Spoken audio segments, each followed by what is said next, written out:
बोल श्री राम आचार्य की जय। ये उसी अखंड ज्योति से है, 21 मार्च की है। गुरु नानक देव परमात्मा के परम प्रकाश से प्रकाशित एक अवतारी पुरुष थे। बोलो गुरुदेव की जय हो, गुरु नानक देव की जय हो। वे परमात्मा के परम ज्ञान में स्थित एक उच्च कोटि के संत व देव पुरुष थे, महापुरुष थे। परम ज्ञान की उपलब्धि पाकर उन्होंने अपने जीवन काल में अनेक स्थानों की यात्राएं की और जनमानस को अपने दिव्य ज्ञान से प्रकाशित किया। गुरु नानक देव के उपदेशों का लोगों पर बड़ा गहरा असर पड़ता था और लोग उनके बताए ईश्वर के मार्ग पर चलने को व दिव्य जीवन जीने को प्रेरित होते थे। ऐसी ही एक रोचक व प्रेरक कथा है, जिसके अनुसार गुरु नानक देव ने अपने उपदेश से डाकुओं की जिंदगी भी बदल दी थी। कहते हैं कि एक बार गुरु नानक देव अपने भ्रमण के दौरान जगन्नाथपुरी जा रहे थे। उस जमाने में आज की तरह यातायात के साधन उपलब्ध नहीं थे, इसलिए लोग या तो पैदल चला करते थे या घोड़ों की सवारी करते हुए यात्रा करते थे। गुरु नानक देव को पैदल भ्रमण करना बहुत पसंद था, क्योंकि पैदल चलते हुए ही वे लोगों की जिंदगी से रूबरू होते थे और उन्हें पीड़ा से मुक्ति दिलाने के उपाय बताने के साथ साथ दिव्य जीवन, मधुर जीवन, मंगलमय जीवन जीने की प्रेरणा देते थे। वे पैदल चलते हुए जगन्नाथपुर की ओर जा रहे थे। तभी उनका सामना कुछ डाकुओं से हो गया। डाकुओं के इस गिरोह का सामना अब तक न जाने कितने लोगों के साथ हो चुका था। इस गिरोह ने अब तक न जाने कितने लोगों को लूटने के साथ साथ उनकी हत्याएं भी की थी। पर उस दिन गुरु नानक देव को देखते ही वे सभी अवाक रह गए, एकदम चुप हो गए।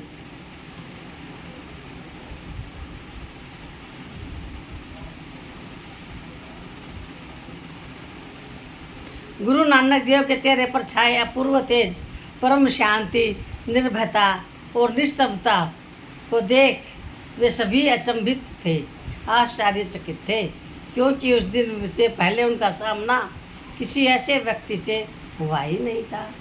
डाकुओं के सरदार ने कहा, इस व्यक्ति के चेहरे पर जैसी आभा है वह अब तक किसी के चेहरे पर भी दिखाई नहीं दी है। संभवतः यह बहुत मालदार धनवान व्यक्ति है, जिसे लूटकर हम सभी जीवन भर के लिए माला माल हो जाएंगे। वो माला माल तो हो भी गए, धनवान हो जाएंगे, धनवान भी हो गए भाई। उसने अपने पूरे गिरोह के साथ गुरु नानक देव को घेर लिया और बोला, तुम्हारे पास निश्चित ही कोई बेशकीमती वस्तु है, जिसके कारण तुम इतने अधिक प्रसन्न और शांत दिख रहे हो। तुम्हारे पास जो भी बेशकीमती वस्तुएं हैं, हीरे, मानिक, सोने, चांदी आदि हैं, वे सभी निकाल कर हमें दे दो, नहीं तो हम अभी तुम्हारी हत्या कर देंगे।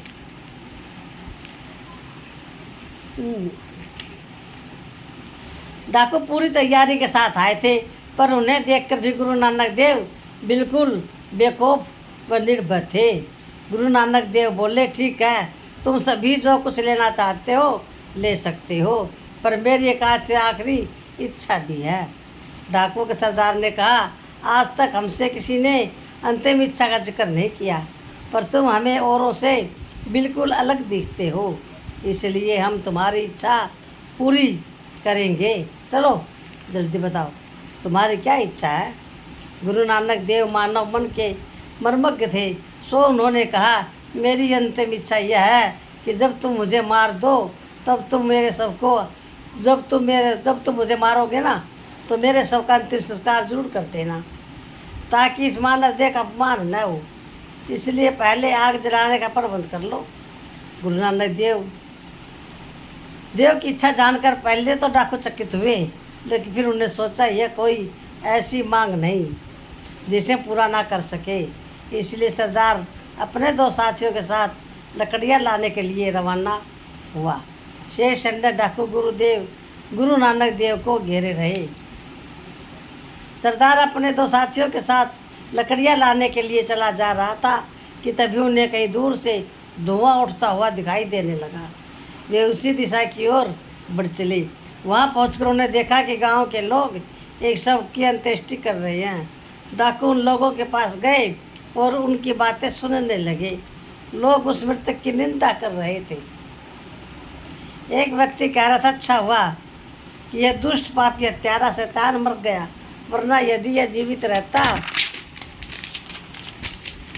अगर यह जीवित रहता तो न जाने कितने और लोगों को दुख देता, पीड़ा देता, उन्हें सताता, मारता और अत्याचार करता। उस भीड़ में कोई दूसरा व्यक्ति कह रहा था, ऐसा धर्मी, पापी, दुष्ट और दूसरों को दुख देने वाला पुत्र पैदा हो, इससे तो यही अच्छा है कि भगवान व्यक्ति को निसंतान ही रहने दे। ऐसा पुत्र पाकर भी व्यक्ति भला क्या कर सकेगा। तभी किसी तीसरे व्यक्ति ने कहा, भला ऐसा जीवन भी कोई जीवन है जिसमें व्यक्ति इंसान के रूप में जन्म लेकर भी हैवान और शैतान जैसा जीवन जिए। ऐसा जीवन भी कोई जीवन है जिसमें व्यक्ति कोई नेक काम ही न कर सके। ऐसे जीवन पर तो धिक्कार है। डाकुओं ने जब ऐसे उस मृतक के विषय में लोगों को ऐसी बातें करते सुना तो उन्हें मन ही मन भारी गलानी हुई। उन्हें लगा कि हमने भी तो अपने जीवन में ऐसे ही कुकृत किए हैं जिनके कारण इस मृतक व्यक्ति की निंदा हो रही है। उन्हें अपने किए पर भारी पश्चाताप हुआ। वे वहाँ से चुपचाप निकल आए और वापस गुरु नानक देव की ओर दौड़ पड़े। वे सोच रहे थे कि वह व्यक्ति जिसने अपने अंतिम इच्छा के रूप में हमें अग्नि और लकड़ियाँ लाने को कहा था, वह कोई साधारण व्यक्ति नहीं है, वह निश्चित ही कोई असाधारण व्यक्ति है। तभी तो उसने हमें ऐसा करने के लिए प्रेरित किया जिससे हमारी गलतियों का एहसास हो सके। वे सभी दौड़ते हुए गुरु नानक देव के पास पहुँचे और उनके चरणों में गिर पड़े। वे सभी गुरु नानक देव के चरणों में गिरकर बोले, चरण पकड़ के बोले कि हे महाराज, आप कोई साधारण व्यक्ति नहीं है। आज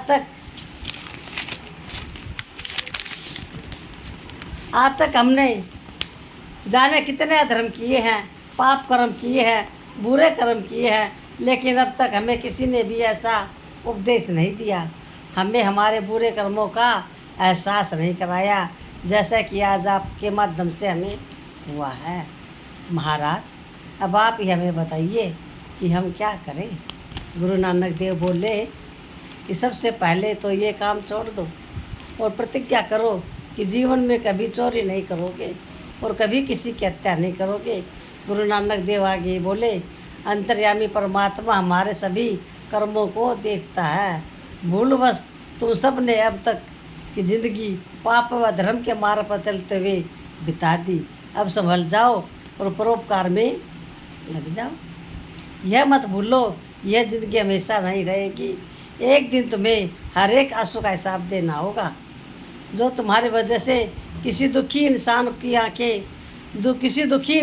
आंखों से आंसू निकले थे, तुम्हें अपने सभी कर्मों का हिसाब एक न एक दिन अवश्य ही देना होगा। पर हाँ, यदि तुम बुरे कर्म छोड़कर भले कर्म, अच्छे कर्म करने लग जाओ, दूसरों का भला करने लग जाओ, परोपकार करने लग जाओ, तब तुम्हारे मन की मलिनता मिट सकती है। बुरे कर्म करने से जो आत्मग्लानि हुई है वह मिट सकती है और आत्म संतोष प्राप्त हो सकता है और तुम्हारी ज़िंदगी बदल सकती है। तुम्हारे जीवन में सुख शांति आ सकती है। गुरु नानक देव से यह उपदेश सुनकर डाकुओं ने बुरे कर्म, घृणित कर्म करना सचमुच छोड़ दिया और फिर उन सब की ज़िंदगी सदा के लिए बदल गई और वे सब परोपकार में लग गए। बोलो गुरु नानक देव की जय हो।